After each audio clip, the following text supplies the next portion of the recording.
Hello friends, welcome back to my channel me math and magic. मैं आ गई हूँ फिर आपके साथ कुछ क्वेश्चंस लेकर ऑफ पॉलिनोमियल्स। मैंने आपको लास्ट वीडियो में इस चैप्टर के सारे कंसेप्ट समझाए थे और प्रॉमिस किया था कि मैं नेक्स्ट वीडियो में इससे रिलेटेड कुछ क्वेश्चंस लेके आऊंगी जो कि हमारे क्लास 10th के लेवल के होंगे। ठीक है, सो आज मैं वही कुछ क्वेश्चंस लेकर आई हूँ। So please connected and stay tuned. Okay,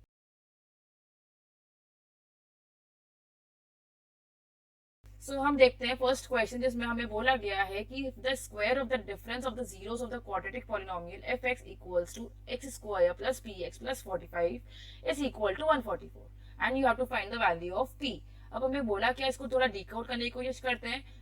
square of the difference of the zeros, zeros मतलब क्या, हमने लास्ट वीडियो में देखा था कि जीरोस का मतलब क्या, एल्फा और बीटा लेके चलते हैं।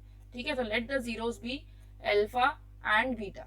अब इसमें रिलेशन क्या बताया है कि जीरोस का डिफरेंस और उनका स्क्वायर क्या होगा, 144 होगा। और ये रिलेशन किस पॉलिनोमियल के लिए, इस पॉलिनोमियल के लिए। ठीक है, अभी हम इसको एज इट इज रहने देते हैं। अब हमें पता है, हमें जो पता है हम वो चीजों को फाइंड आउट करने की कोशिश करते हैं। रिलेशनशिप पता है हमें कि अल्फा प्लस बीटा क्या होता है, अल्फा प्लस बीटा होता है माइनस बी अपॉन ए, मतलब माइनस ऑफ पी। ठीक है, अपॉन 1 लिखू ना लिखू बराबर है, क्योंकि वही वैल्यू होती है, तो माइनस पी लिख दिया हमने। फिर अल्फा टाइम्स बीटा, एक और रिलेशन होता है दैट इज सी अपॉन ए, इसको हम बोल सकते हैं क्या, 45। ठीक है, अब इसको हम आइडेंटिटी के थ्रू खोलने की कोशिश करते हैं। क्या आइडेंटिटी, ए माइनस बी का होल स्क्वायर, वो क्या होता है, alpha square plus beta square minus twice of alpha beta. ठीक है, इज इक्वल्स टू 144। हमें ये चीज मिल गई। ठीक है, अब अगर हम इस चीज को अगर हम स्क्वायर करके देखते हैं तो हमें ये चीज मिल जाती है। सॉरी, इस चीज को खोल के देखते हैं तो हमें ये चीज मिल जाती है। ठीक है, अब twice of alpha square plus beta square minus twice of 45 is equals to 144। हमें ये चीज पता है। So alpha square plus beta square minus 90 is equals to 144। ठीक है, ये हमें मिल गया। अब हम आते हैं यहाँ पर, alpha square plus beta square is equals to 144 minus 90। ठीक है, इससे हमें alpha square plus beta square की वैल्यू कितनी मिल जाती है, हमें मिल जाती है 54। ठीक है, अब लेकिन हमें पता है अल्फा प्लस बीटा की वैल्यू। ठीक है, अल्फा प्लस बीटा की वैल्यू क्या है, माइनस पी है। सो इसी चीज को हम लोग अल्फा प्लस बीटा का होल स्क्वायर लगाकर सॉल्व करने की कोशिश करते हैं। अल्फा प्लस बीटा का होल स्क्वायर मतलब अल्फा प्लस बीटा की वैल्यू कितनी थी हमारे पास, माइनस पी थी। ठीक है, अल्फा प्लस बीटा का होल स्क्वायर मतलब क्या, alpha square plus beta square plus 2 alpha beta.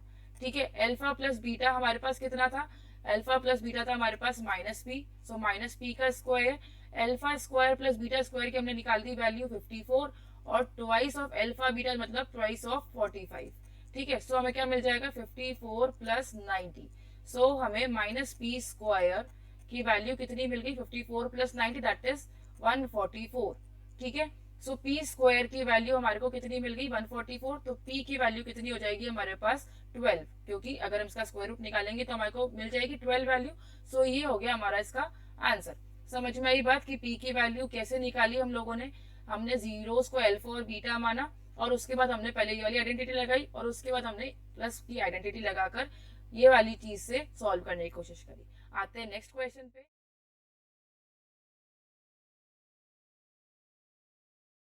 Next question हमारे को ये बोला है कि एक क्वाड्रेटिक पॉलिनोमियल आपको फाइंड आउट करना है जिसमें सम और प्रोडक्ट आपको गिवन है कुछ ऐसे। सम कितना गिवन है हमारे पास, सम गिवन है -3/2√5, और प्रोडक्ट हमारे पास गिवन है -1/2, -1/2। ठीक है, तो सम अगर हमारे पास -3/2√5 गिवन है तो हमने समझा था कि सम मतलब क्या, एल्फा प्लस बीटा की वैल्यू कितनी दे रखी है, -3/2√5, जहां पे ये किसके बराबर होंगे, -b/a के बराबर होंगे। तो मतलब b की वैल्यू हमारे पास कितनी आ गई, 3 आ गई, और a की वैल्यू हमारे पास कितनी आ गई, a की वैल्यू हमारे पास आ गई 2√5। ठीक है, और अगर अब यही चीज को हम इधर करके देखें, मतलब c/a की वैल्यू कितनी आ गई हमारे पास, c/a की वैल्यू आ गई -1/2। ठीक है, अब अगर हम यहाँ देखें c की वैल्यू तो हमारे पास -1 आ रही है और a की वैल्यू हमारे पास 2 आ रही है। तो देखिए कि ये चीज तो सेम नहीं आ रही है।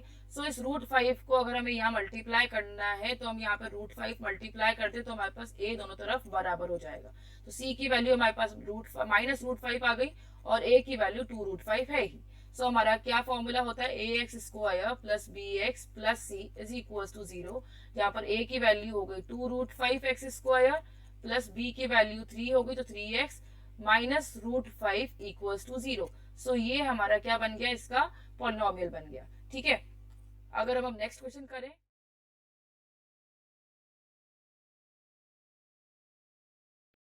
हम बढ़ते हैं नेक्स्ट क्वेश्चन की तरफ, जिसमें हमें बोला गया है x equal 2/3 and x equal -3 और हमारी इक्वेशन गिवन है ax² plus 7x plus b। हमें इस क्वेश्चन में इन जीरोस की वैल्यूज को यूज करके हमें a और b की वैल्यू निकालनी है। ठीक है, सो हम वो कैसे करेंगे, हमें पता है कि सम ऑफ जीरोस क्या होता है, हमारे पास सम ऑफ जीरोस हमारी वैल्यू किसको देता है, हमारे को b/a माइनस b/a। ओके, तो sum of zeros that means 2/3 plus -3 is equals to minus b is -7/a। a is let it be a only because हमारे क्वेश्चन में इसको a ही दिया हुआ है। अगर आप इसको सॉल्व करते तो 2/3 -3 एलसीएम लेके सॉल्व करते तो हमें क्या मिलेगा, हमें मिलेगा 2 - 9 is equals to -7/a। Okay, so -7/3 is equals to -7/a। तो ये दोनों पार्ट्स तो इक्वल हो गए, हमें क्या पता चल गया कि a की वैल्यू हो गई 3। सिमिलरली अब लोग हम इस b की वैल्यू निकालेंगे using the product of zeros. Product of zeros क्या होता है, प्रोडक्ट ऑफ जीरोस हमारा वैल्यू देता है हमारे को c/a की वैल्यू देता है। तो प्रोडक्ट हमारे पास क्या है, 2/3 times -3 is equals to b/a। a हमारे को पता चल चुका है 3 है, तो हम यहाँ पे 3 पुट कर देते हैं। ओके, सो इसको कैंसिल आउट करेंगे तो हमें क्या मिलेगा, -2 इज इक्वल्स टू b/3 और यहाँ पर हम 1 लेके चलेंगे। सो b की वैल्यू क्या हो गई हमारे पास, b की वैल्यू हो गई -2। ओके, b की वैल्यू अब यहाँ -2 ही है, सो हम इसको -2 ही लेके चलेंगे या कुछ और लेके चलेंगे, क्योंकि यहाँ पर दोनों बराबर नहीं आ रहे। तो अगर ये दोनों बराबर लाने हैं तो हमें क्या करना होगा, पहले इन दोनों को बराबर करना होगा, उसके बाद हम बता सकते हैं कि b की वैल्यू यही होगी। सो इसको बराबर करने के लिए हम 3 से मल्टीप्लाई कर देंगे तो हमें पता चल जाएगा, ये हमारा 3 हो गया। दैट मीन्स हमारी वैल्यूज क्या आ गई, -6/3। दैट मीन्स b की वैल्यू क्या हो गई, -6। ओके, सो हमारे आंसर में क्या हो गया, b की वैल्यू हो गई -6 और a की वैल्यू हो गई 3। ओके, नाउ बढ़ते नेक्स्ट क्वेश्चन की तरफ। नेक्स्ट क्वेश्चन में हमें बोला है if one of the zeros of the quadratic polynomial k minus 1 x square plus kx plus 1 is -3, find the value of the k। Okay, हमारा पॉलिनोमियल क्या है, k minus 1 x square plus kx plus 1। This is our polynomial और इसका एक zero में दे रखा है -3। Okay, this is one of the zeros. तो आपको क्या निकालना है, k की वैल्यू निकालनी है। वन ऑफ द जीरोस दे रखा है, मतलब ये जो जीरो होता है वो होता क्या है, एग्जैक्टली होती तो x की वैल्यू है। ठीक है, सो हम इसको यहाँ पुट करके देखते हैं, बट हमें क्या दे रखा है, यहाँ पे इक्वल्स कुछ भी नहीं दे रखा है। सो अब हम क्या करेंगे इसको समझने के लिए, देखिए इसमें x की वैल्यू में इस -3 को पुट करेंगे तो हमारे को मिल जाएगी k -1 -3 whole square plus k -3 plus 1। Okay, equals इसको 0 रखेंगे। ओके, सो k -1 मल्टीप्लाई में -3 का स्क्वायर क्या हो जाएगा, 9 ही रहेगा, क्योंकि वो माइनस का हो जाए प्लस का, और स्क्वायर हमेशा पॉजिटिव ही होता है। Okay, plus -3k plus 1 equal 0। सो हमें अगर इसको मल्टीप्लाई करें तो हमें क्या मिलेगा, 9k -9 -3k प्लस 1 इक्वल 0। सो हमें क्या मिल गया यहाँ पे, 6k -8 equal 0। So 6k is equals to 8 and k is equals to 8/6 और k is equals to 4/3। if आप अगर सिंपलेस्ट फॉर्म में लिखते हैं तो ये हमें मिल गई k की वैल्यू। k की वैल्यू हमें क्या मिल गई, 4/3 after solving it. Okay, so this is your answer for this question. Now come to the next question.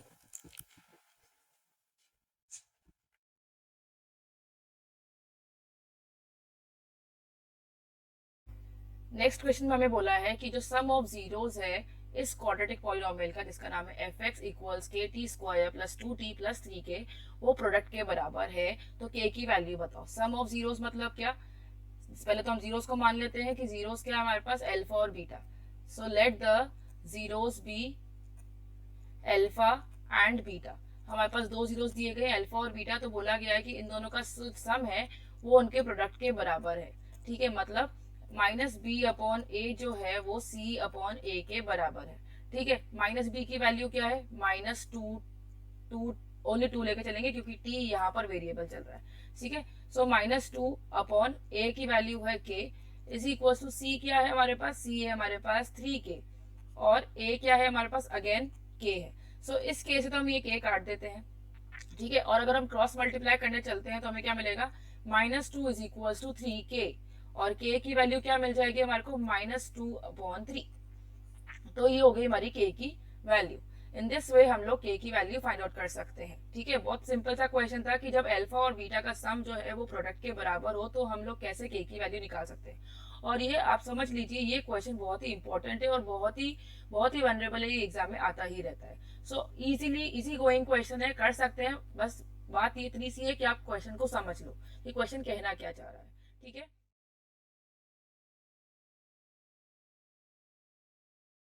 Next question में बोला है कि अल्फा और बीटा जो है वो इसके जीरोस है। इसमें क्वेश्चन में दिया गया है कि अल्फा और बीटा जीरोस है, किस पॉलिनोमियल के जीरोस है, x² - 5x प्लस के। ठीक है, और रिलेशन क्या गया जीरोस के बीच में, दैट अल्फा माइनस बीटा जो है वो 1 के बराबर है। ठीक है, अब हमें पहले से पता है कि अल्फा प्लस बीटा क्या होता है, अल्फा टाइम्स बीटा क्या होता है, और उन्होंने एक रिलेशन और दे दिया कि अल्फा और बीटा जो है उनका डिफरेंस कितना है। सो अल्फा प्लस बीटा हमारे पास क्या होता है, -5/1, क्योंकि वो b अपॉन ए के बराबर होता है। ठीक है, सॉरी, -5/1। ठीक है, क्योंकि माइनस बी के बराबर होता है, -b अपॉन है। सो माइनस बी कितना है हमारे पास, -5/1, तो हमारे पास क्या वैल्यू हो जाएगी, 5। सो अल्फा प्लस बीटा की वैल्यू आ गई 5 और अल्फा टाइम्स बीटा को अगर हम देखें तो वो है हमारे पास k/1, तो मतलब k। ठीक है, अब हमारे पास ये दोनों चीजें आ गई, तीसरी चीज भी ये आ गई, हमारे को k की वैल्यू निकालनी है। तो k की वैल्यू हम कैसे निकाल सकते हैं, सो हम क्या करेंगे इस क्वेश्चन में, दोनों ही इक्वेशन अल्फा प्लस बीटा और अल्फा माइनस बीटा को ऐड करेंगे। ठीक है, तो अल्फा प्लस बीटा हमारे पास क्या है, 5 है और अल्फा माइनस बीटा क्या है, 1 है, दैट इज इक्वल्स टू 6। ठीक है, सो अब हमारे पास क्या आ गया, ये alpha plus beta plus alpha minus beta is equals to 6। So हमारे पास बीटा से बीटा हमने कैंसिल कर दिया तो ट्वाइस ऑफ अल्फा की वैल्यू आ गई 6। सो अल्फा की वैल्यू इससे हमारे पास आ जाएगी 3। ठीक है, अगर हम इसमें पुट करते हैं इस अल्फा की वैल्यू को, that means alpha minus beta is equals to 1। So 3 minus beta is equals to 1। So हमारे पास बीटा की वैल्यू से क्या आ जाती है, 2 आ जाती है। ठीक है, अब हमें पता है कि अल्फा टाइम्स बीटा की वैल्यू क्या है, k है। सो अल्फा हमारे पास था 3 और बीटा की वैल्यू थी 2, तो ये हमारे को k की वैल्यू देगा, दैट मीन्स 6 हो जाएगी हमारी k की वैल्यू। इन दिस वे हम लोग k की वैल्यू निकाल सकते हैं, जहां पर हम लोगों ने पहले अल्फा की वैल्यू निकाली, फिर बीटा की वैल्यू निकाली और इससे हमारे को k की वैल्यू मिल गई। ठीक है, सो इन दिस वीडियो मैंने ट्राई किया है कि मैं आपके पास थोड़े अच्छे क्वेश्चंस लेके आ सकूं। आई होप आपको ये वीडियो पसंद आई होगी। So please subscribe my channel and do like my video. Thank you so much for watching and stay tuned.